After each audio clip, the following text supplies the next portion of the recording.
नमस्ते। आज 30 जनवरी 2026 शुक्रवार का दिन है। हम्म।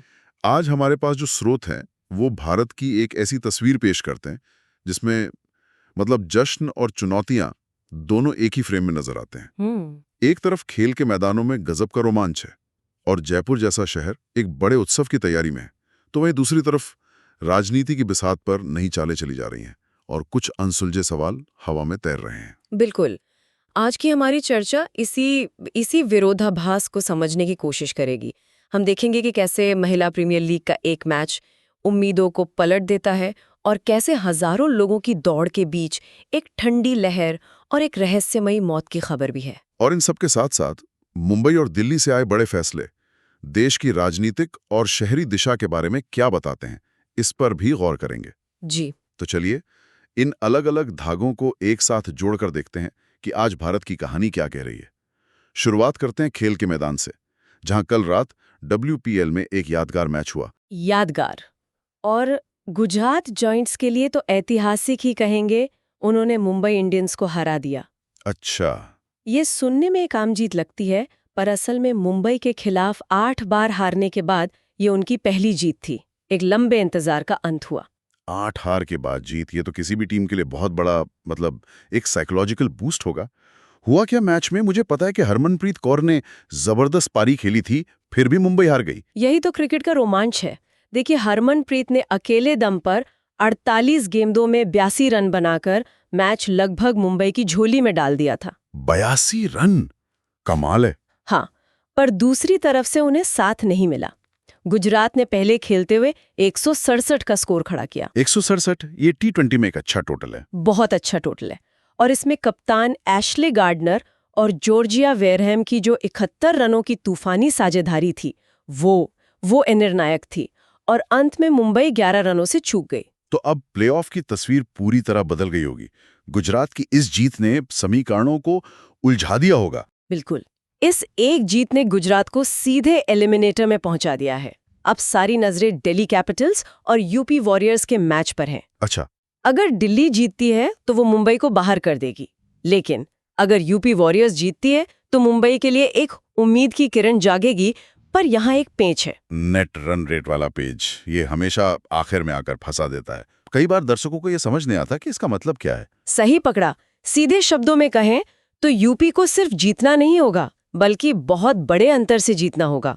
उन्हें इतने रन ज्यादा बनाने होंगे या इतने ओवर पहले मैच खत्म करना होगा कि उनका जीत का जो औसत है वो मुंबई से बेहतर हो जाए। तो ये अब सिर्फ जीत की नहीं, बल्कि कैसे जीतते हैं उसकी लड़ाई है। तो जहां T20 क्रिकेट में इतना ड्रामा चल रहा है, वहीं भारत के सबसे पुराने और प्रतिष्ठित टूर्नामेंट रणजी ट्रॉफी में क्या माहौल है। रणजी ट्रॉफी अपने अंतिम दौर में पहुंच रही है और वहां तस्वीर काफी हद तक साफ है।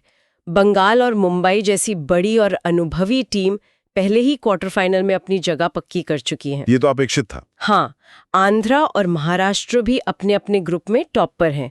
लेकिन एक दिलचस्प बात यह है कि आज हमारी चर्चा में बार बार आने वाला राज्य राजस्थान अपने ग्रुप में चौथे स्थान पर है और क्वार्टर फाइनल की दौड़ से लगभग बाहर है। ये दिलचस्प है।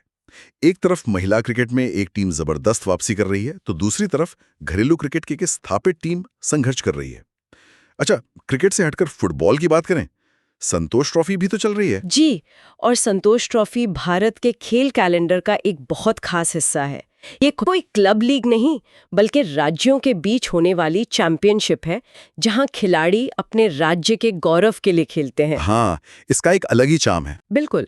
इसका 79वां संस्करण असम में हो रहा है। फाइनल राउंड में मेजबान असम के अलावा पश्चिम बंगाल और केरल जैसी पारंपरिक फुटबॉल पावर हाउस टीमों को सीधी एंट्री मिली थी। और बाकी टीमें क्वालिफाई करके पहुंचे होंगे। हाँ, बाकी 9 टीमें ग्रुप स्टेज जीत कर आई हैं, जिनमें पंजाब, रेलवे, सर्विसेज के साथ साथ नागालैंड और मेघालय जैसी टीमें भी शामिल हैं। अच्छा। और एक बार फिर राजस्थान की टीम भी फाइनल राउंड में अपनी जगह बनाने में कामयाब रही है। अब नॉकआउट स्टेज शुरू होने को है और 8 फरवरी को हमें नया चैंपियन मिलेगा। तो जैसे कि आपने कहा, राजस्थान का जिक्र बार बार आ रहा है। एक तरफ उनकी फुटबॉल टीम राष्ट्रीय स्तर पर मुकाबला कर रही है और दूसरी तरफ राजधानी जयपुर एक बहुत बड़े जश्न की तैयारी में है। बिल्कुल। इस रविवार 1 फरवरी को जयपुर में एयू जयपुर मैराथन का 17वां संस्करण हो रहा है। इसे सिर्फ एक दौड़ नहीं बल्कि रनिंग का उत्सव कहा जा रहा है। रनिंग का उत्सव, वाह। हजारों लोग इसमें हिस्सा लेंगे। फिटनेस आइकन मिलिंद सोमन और अभिनेत्री इशिता राज भी लोगों का हौसला बढ़ाने के लिए वहां मौजूद रहेंगे। ये तो बहुत बड़ा इवेंट लग रहा है। आयोजकों ने इसे यादगार बनाने के लिए कुछ खास भी सोचा होगा। हाँ, और इस बार उनकी नज़र 2 वर्ल्ड रिकॉर्ड्स पर है। World records? जी। पहला, विवेकानंद ग्लोबल यूनिवर्सिटी के 200 छात्र एक साथ वंदे मातरम गाएंगे, जो किसी खेल आयोजन में पहली बार होगा। और दूसरा, मां संतुलन का केंद्र थीम पर दुनिया का सबसे बड़ा वैज्ञानिक प्रयोग किया जाएगा। आयोजकों का नारा है, जब युवा दौड़ता है तो देश आगे बढ़ता है। एक बहुत ही सकारात्मक माहौल बनाने की कोशिश है। एक शहर के लिए ये एक शानदार तस्वीर है। हजारों लोग एक साथ सेहत और देश के लिए दौड़ रहे हैं। लेकिन इसी तस्वीर का एक दूसरा पहलू भी है जो इसी राज्य से जुड़ा है, मौसम की चुनौती। आपने सही नब्ज पकड़ी।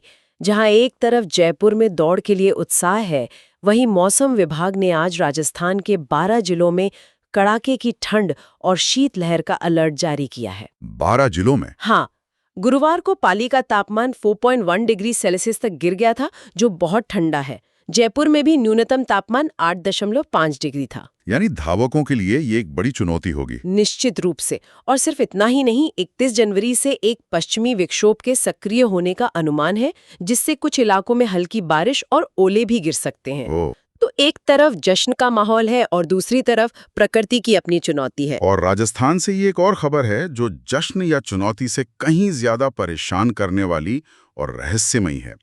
जोधपुर में एक चर्चित कथावाचक साध्वी प्रेम बाईसा की संदिग्ध मौत। ये मामला बहुत ही उलझा हुआ और दुखद है। उन्हें सांस लेने में तकलीफ होने पर आश्रम से अस्पताल ले जाया गया, लेकिन वहां पहुंचने से पहले ही उनकी मौत हो चुकी थी। मतलब अस्पताल पहुंचने से पहले ही? जी। डॉक्टरों ने शाम करीब 5:30 बजे उन्हें मृत घोषित कर दिया। लेकिन इस मामले का सबसे चौंकाने वाला पहलू इसके बाद सामने आया। वो इंस्टाग्राम पोस्ट, मैंने भी उसके बारे में पढ़ा। मौत के 4 घंटे बाद उनके अकाउंट से एक पोस्ट किया गया। ये कैसे हो सकता है? यही सवाल सबके मन में है। रात 9:28 पर उनके ऑफिशियल इंस्टाग्राम अकाउंट से एक पोस्ट आता है, जिसमें लिखा है कि उन्हें जीते जी इंसाफ नहीं मिला, लेकिन शायद मौत के बाद मिलेगा। ये तो बहुत अजीब है। पोस्ट में अग्नि परीक्षा जैसे शब्दों का इस्तेमाल किया गया था, जो आत्महत्या की तरफ इशारा करता है। ये इस मामले का सबसे डरावना और दुखद पहलू है। एक इंसान की मौत के बाद उसकी आवाज डिजिटल दुनिया में गूंज रही है और न्याय की मांग कर रही है। परिवार का क्या कहना है इस पर? क्या उन्हें किसी पर शक है? परिवार का कहना है कि एक दिन पहले उन्हें बुखार था, एक इंजेक्शन लगने के बाद उनकी तबीयत और बिगड़ गई। मामला इतना गंभीर हो गया है कि राष्ट्रीय लोकतांत्रिक पार्टी के सांसद हनुमान बेनीवाल ने भी इसकी उच्च स्तरीय जांच की मांग की है। पुलिस फिलहाल पोस्टमार्टम रिपोर्ट का इंतजार कर रही है। उसी से मौत के असली वजह सामने आएगी। लेकिन ये घटना उत्सव और खेल के माहौल के बीच एक बहुत ही गंभीर सवाल छोड़ जाती है। चलिए अब देश की राजनीति और शासन की तरफ रुख करते हैं, जहां 2 बड़े राज्यों महाराष्ट्र और दिल्ली में अहम फैसले लिए गए हैं। पहले महाराष्ट्र की बात करते हैं, जहां एक बड़ा राजनीतिक बदलाव हो रहा है। महाराष्ट्र में एनसीपी प्रमुख अजित पवार के निधन के बाद एक खालीपन आ गया था। अब उस जगह को भरने के लिए उनकी पत्नी सुनेत्रा पवार को राज्य की उप मुख्यमंत्री बनाया जा रहा है। अच्छा। वो 31 जनवरी को शपथ लेंगी और इसी के साथ वो महाराष्ट्र की पहली महिला उप मुख्यमंत्री बन जाएंगी। अजित पवार एक कद्दावर नेता थे, जिनकी पार्टी पर और प्रशासन पर मजबूत पकड़ थी। क्या सुनेत्रा पवार के आने से गठबंधन में सब कुछ सहज रहेगा? मतलब क्या ये सिर्फ एक पद भरने की कवायद है या इसके पीछे कोई गहरी राजनीतिक रणनीति है? पर कोई आपत्ति नहीं है, लेकिन आपका सवाल सही है। ये सिर्फ एक पद भरना नहीं है। अजित पवार के बाद पार्टी को एक मजबूत और एकजुट चेहरे की जरूरत थी। सुनेत्रा पवार का आना एक तरह से परिवार की विरासत को आगे बढ़ाता है और ये पार्टी के विधायकों को एक साथ रखने का एक संदेश भी है। लेकिन क्या वो पार्टी पर वैसी ही पकड़ बना पाएंगे जैसी अजित पवार की थी? राजनीतिक गलियारों में इसे लेकर क्या चर्चा है? देखिए, चुनौती तो बड़ी है। अजित पवार का कद और अनुभव बहुत बड़ा था।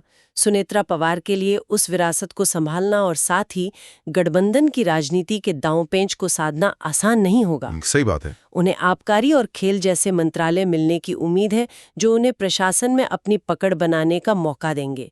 लेकिन असली परीक्षा तो पार्टी को एकजुट रखने और गठबंधन में अपना प्रभाव बनाए रखने की होगी। अच्छा, अब दिल्ली की बात करते हैं, जहां प्रदूषण और सफाई हमेशा से एक बड़ा मुद्दा रहा है। सुनने में आया है कि सरकार ने इस पर कोई बड़ा कदम उठाया है। हाँ, दिल्ली सरकार ने दिल्ली नगर निगम यानी एमसीडी को एक साथ 500 करोड़ रुपए देने का फैसला किया है ताकि शहर में सफाई के काम में तेजी लाई जा सके। 500 करोड़, ये एक बड़ी रकम लगती है, लेकिन दिल्ली की गंदगी और कूड़े के पहाड़ों की समस्या तो सालों पुरानी है। कई बार पहले भी ऐसे फंड दिए गए हैं। तो क्या ये पैसा वाकई समस्या की जड़ तक पहुंच पाएगा, या ये सिर्फ एक और पैबंद लगाने जैसी कोशिश है? आपकी शंका जायज है और शायद इसी को ध्यान में रखते हुए इस बार कुछ शर्तें लगाई गई हैं। मुख्यमंत्री ने साफ निर्देश दिया है कि ये पैसा सिर्फ 3 खास कामों पर ही खर्च होगा। ओके, वो कौन से काम हैं? पहला, कचरा प्रबंधन करने वाली एजेंसियों के पुराने बिल चुकाने पर। दूसरा, कूड़ा उठाने और उसे ले जाने के सिस्टम में जो कमियां हैं उन्हें दूर करने पर। और तीसरा, जो सबसे अहम है, धूल से होने वाले प्रदूषण को रोकने के लिए सड़कों के गड्ढे भरने और उनकी मरम्मत करने पर। यानी पैसे को कहीं और खर्च नहीं किया जा सकता? बिल्कुल नहीं। मुख्यमंत्री ने सख्त हिदायत दी है कि इस फंड का इस्तेमाल किसी और काम जैसे कि सैलरी देने या कोई और प्रोजेक्ट शुरू करने के लिए नहीं किया जा सकता। अच्छा। साथ ही खर्च की निगरानी के लिए एक प्रोग्रेस रिपोर्ट भी जमा करनी होगी। इसके अलावा नए वेस्ट टू एनर्जी प्लांट लगाने के निर्देश भी दिए गए हैं, जो कूड़े के पहाड़ों की समस्या का एक स्थायी समाधान हो सकता है।